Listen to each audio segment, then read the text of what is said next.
I'm Scotty, and I hate my job. Hey Scotty, do you have those reports for me? Oh yeah, right here.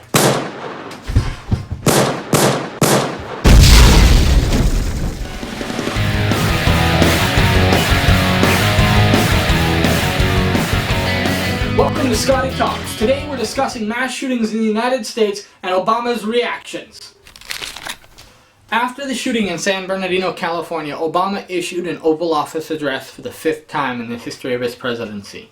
In that address, he outlined how he plans on defeating ISIS, what we've already done to combat terrorism, and a new plan to stop the mass shootings in the United States. Let's take a look at that plan. For terrorists to use technology to escape from justice. Now, here at home, we have to work together to address the challenge. There are several steps that Congress should take right away. To begin with, Congress should act to make sure no one on a no-fly list is able to buy a gun. What could possibly be the argument for allowing a terrorist suspect to buy a semi-automatic weapon?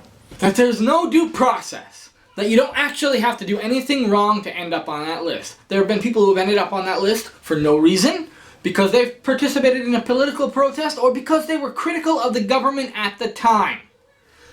But let's just entertain for 1 second that it could have stopped the mass shooting. Let's see if it would have.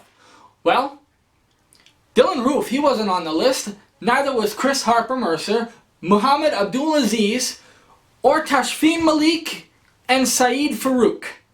But you know who was on that list? David Nelson, Jesselyn Raddick, a former DOJ ethics advisor, Cat Stevens, not to mention countless 5-year-olds. You don't really see many 5-year-old jihadists. And, oh yeah, air marshals. The guys who are supposed to be protecting the plane that you're flying on. Yeah, those guys can't get on the plane sometimes because of this stupid list. Not to mention that the White House press secretary himself says that it wouldn't have done anything to stop any mass shootings recently. It is not our view that we should wait until somebody who's on the no-fly list walks into a gun store, legally purchases a gun, and kills a bunch of innocent Americans before we pass a law preventing it. That's a common sense view. The president believes that that's in our national security, and that's why we believe quite strongly that Congress should take action to address it and close the no-fly, no-buy loophole. Were any of the recent mass shooters on the no-fly list? Not that I'm aware of, but you probably have to ask the Director of National Intelligence to confirm that.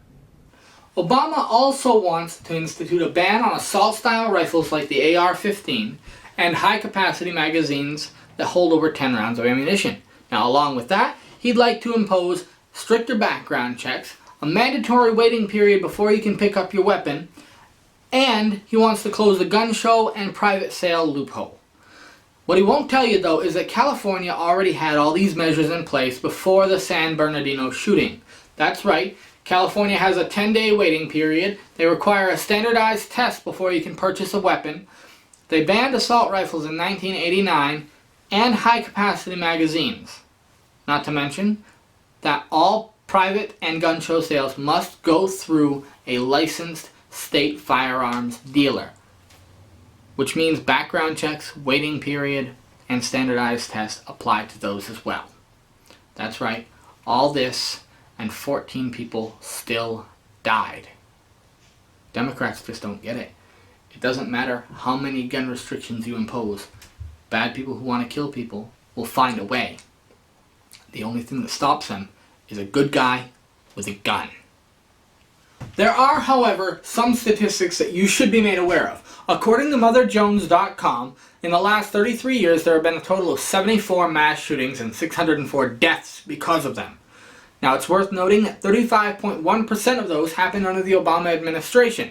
That's 25% more than Reagan, 26% more than Bush Sr., 11% more than Clinton, and 15.2% more than Bush Jr. Another thing worth mentioning is that 59.5% of all mass shootings over the past 33 years happened under a Democratic president. Now, I'm not saying that Democrat presidents cause shootings, but the numbers are. There you go, folks. If you want to stop mass shootings, stop electing Democrats. Buy a gun. Buy 5. Buy 12. Defend yourself. Shoot the bad guy first, and keep watching. And if you like what you saw, hit like, subscribe. If you got something to say, leave a comment in the section below or on Facebook or Twitter. This has been Scotty Talkz. Thanks for watching.